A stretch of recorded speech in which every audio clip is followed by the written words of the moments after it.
जानबूझ के कुछ अभाम नंबर वन तो रखा जा रहा है, लेकिन अब इस अभाम में जो बजाय नजर आ रहा है चंद घंटे की बात है। क्योंकि अब हम्म। काबीना का इजलास शुरू हो रहा है, उसमें इसका जो कानूनी अमल है, as per supreme court direction के, आप वफाकी हुकूमत कोई काम खुद नहीं कर सकती सिवाय काबीना से मंजूरी के। साकिब निसार मोहतरम साहब ये काम कर गए थे, तो उसकी वजह से मजबूरी है कि हर बिल, मतलब वो पहले भी होता था लेकिन प्राइम मिनिस्टर अपनी डिस्क्रिशन पे कर देते थे और बाद में कैबिनेट से अप्रूवल ले लेते थे, तो अब ये खत्म कर दिया गया था। तो आज काबीना का स्पेशल इजलास बुला रहे हैं और उसमें ये जो पार्लिमानी कमेटी से, जो आपने भी देखा मुसवदा, मैंने भी देखा, लेकिन असल शक्ल में कानूनी ड्राफ्ट की सूरत में हमें ये बड़ा सहल लग रहा है। अदरवाइज वो कॉमा, फुल स्टॉप और सेमी कॉलन वगैरह लिख के डिस्प्यूट और इसको डिलीट कर दिया, इसको ओमिट कर दिया, वो कहानी बनी हुई होती है आईनी मुसवदे में, तो जो हमने पहले देखे हैं। तो वो जाहिर है कानूनी नोक पलक सवार के काबीना से मंजूर करा के, तो इतलात ये है कि इसे सेनेट में पेश किया जाएगा और आज ही मंजूर कराया जाएगा। क्योंकि बिलावल भुट्टो हैदराबाद चले गए और नवाज शरीफ अभी लाहौर में है, तो इन्हें तो एक एक वोट पूरा करना है। और अभी जो तुरप का पत्ता इलेक्शन कमीशन के हाथ में है, वो इनको जरूरत अभी तक नहीं पड़ी है। जो उस क्या उस फैसले को अभी जरूरत है लाने की, हम बात करते हैं। लेकिन चूंकि हम पहले हिस्से में बात इस पे कर रहे हैं कि ये जो मुजव्वदा मुसवदा है, तो बिल्ली थैले में से बाहर आई है निकल के कि जी वो कॉन्स्टिट्यूशनल कोर्ट की बजाय अब ये बना दिया गया है कि जी ये वेज। एक बेंच बनेगा और चीफ जस्टिस की तकर्री पार्लियामेंट कमेटी के हवाले कर दी है, 12 रुकनी, और उसके कर दी जाएगी और वो फिर पीएम उसकी अप्रूवल देंगे। चले, पार्लिमानी कमेटी का नाम लग गया, उसमें अपोजिशन और हुकूमत मेंबर बराबर होंगे, पीएम अप्रूवल देंगे। लेकिन मैं ये समझता हूं कि अभी भी ये जो आज करने जा रहे हैं है तो जल्दी में, लेकिन 2 लाइनें लिख देने से फर्क नहीं पड़ता था कि कोई भी जज जब तक उसकी पब्लिक ओपिनियन ना ले ली जाए, एक हफ्ता सिर्फ दे दें। मैं कहता हूं आधे जज हाईकोर्ट से नाम नहीं देंगे और वकील नहीं देंगे, क्योंकि ये जजों और वकला ने ही तो कहानी बनाई हुई है कि इंसाफ जो दुकानों पे बिक रहा है, इंसाफ की दुकानों पे, वो कहते हैं जज कर लो वकील ना करो। ये जो मजाक बना है पाकिस्तान में, तो ये आधे, वो जो अम्मा की नहीं कहानी चलती है आप और हम सुनते हैं, कि वो जज के सामने पेश हुई तो उसने एक वकील को कहा तेरे ये किस्से हैं और दूसरे को कहा तेरे ये किस्से हैं, तो जज की तरफ देखा तो उसने कहा अम्मा मेरे हाल ना आई। तो ये बिल्कुल उसी तरह जज कहेंगे हमारा नाम न लेना, हमें आगे नहीं एलिवेट होना, हम काफी हैं। क्योंकि फिर किससे पोतड़े खोलेंगे लोग जिनके साथ जुल्म हुआ है इस मुल्क में। क्लाइंट किससे पैसे लेते हैं बड़े वकला अपने नाम पे और जूनियर को बेचते हैं, कब बेचते हैं इंसाफ को वो लोग फिर बताएंगे कहानियां।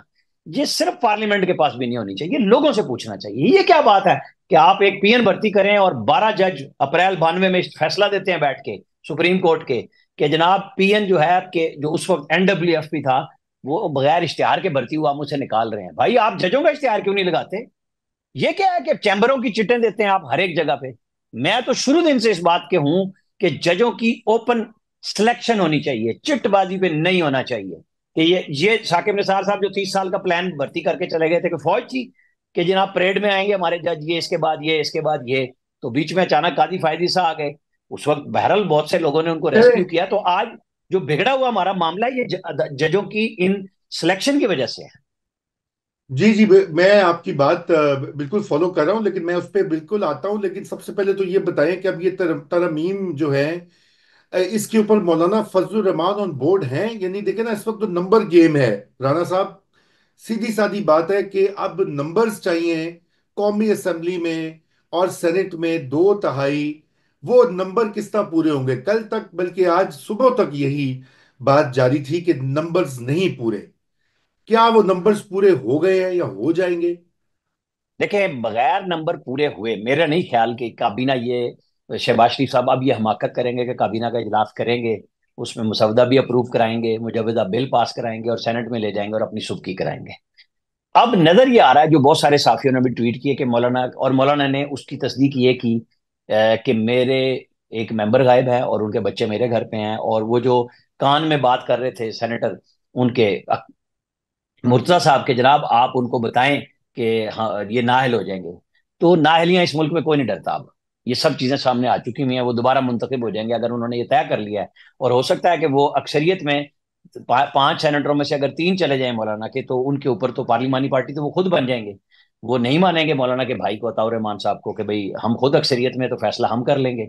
जहां 2 मेंबर्स हैं अगर किसी के और एक चला जाए तो उसको आप कैसे निकाल देंगे?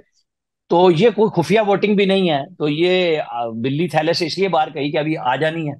सेनेट में जब लाएंगे तो 64 अरकान को वोट तो देने हैं ना, तभी आईनी तरमीम बनती है। जी उसके अंदर पीटीआई के मुख्तलिफ सेनेटर्स के नाम आ रहे हैं, पीटीआई वालों ने खुद एक दूसरे को मशकूक किया हुआ है। जिसका जो दिल करता है वो उनके यूट्यूबर्स रगड़ रहे हैं कि ये खामोश है, ये जानबूझ के अपने नाम पे डलवा रहे हैं ताकि कहें कि मैं जुल्म की वजह से मजबूर हुआ और वोट दिया। आपने देखी होगी सारा दिन सोशल मीडिया पे 3 4 दिन से ट्रोलिंग सब एक दूसरे की कर रहे हैं। एक कहता है कि जनाब ये कह रहे हैं, दूसरा कहता है, एक नहीं 4 5 लोग हैं जो यही कह रहे हैं कि हमारे ऊपर कुछ जुल्म ढाओ ताकि हम तासुर दें कि हम मजबूर होकर वोट दे रहे हैं, पैसों पे नहीं दे रहे। तो ये भी जो है ना वो, अब आप हम कह दें कि नहीं, कुत्ता छिक्की जिसको कहते हैं, ये वो आपस में भी चल रही है इसकी कि जी क्या वो, मतलब वैसे तो खींचातानी कह लेंगे लेकिन पंजाबी में इसको यही कहे देंगे कि क्या आपस में लड़ाई है। क्योंकि छुपना तो नहीं है आप किसी ने, 64 अरकान आपको शो करने हैं। उसके बाद आप कौमी असम्बली में जाएंगे। आपको आज आपने देखा है कि जो 8 रुकनी बेंच ने बगैर बेंच के अपना तफसीली फैसला देने के बाद मुझे नहीं समझ आई कि ये क्या वजाहत है। दूसरी बिल्कुल वजाहत आई ये है। नहीं, मतलब जब आप फैसला दे चुके, अब आप क्या लगे हुए हैं? आपने अदालत पैरल लगाई हुई है? नहीं। आपके 3 जज कराची में बैठे हुए हैं। आप पिछली दफा भी आपसे चीफ जस्टिस ने पूछा था कि उस वक्त तो आपने तफसीली फैसले में उसका जवाब तरीके से दे दिया कि जी हमारा इख्तियार है और सब कुछ कर दिया। अब ये किस इख्तियार के तहत दिया जी आपने फैसला? हमेशा जो चैम्बर की होती है वो काज लिस्ट होती है, बकायदा चैम्बर का बताया जाता है, नोटिफाई होता है, उसके बगैर तो नहीं होता ना। तो अब ये चीजें वो हैं कि जब आपके फैसले वो नहीं मान रही, एग्जेक्टिव और पार्लियामेंट दोनों नहीं मान रहे आपके फैसले। पार्लियामेंट ने आपके फैसले के बाद एक नया कानून बना दिया, और वो उन्होंने बड़ी गवर्नमेंट ने गेम की, अपने ही सरकारी मेंबर से प्राइवेट मेंबर बिल ला के, ताकि सुप्रीम कोर्ट चाहे भी तो वो गवर्नमेंट को, काबीना को निशाना नहीं बना सकती कि जी आपने हमारी हुकूमत उली की है। तो ये तो पार्लियामेंट का इस्तेकाक है। एक मेंबर ने बिल पेश किया और उसको पास कर दिया, उसके तहत वो पीपल्स एक्ट में जो इंतखाबी इस्लाहात का एक्ट है वो तरमीम हो गई।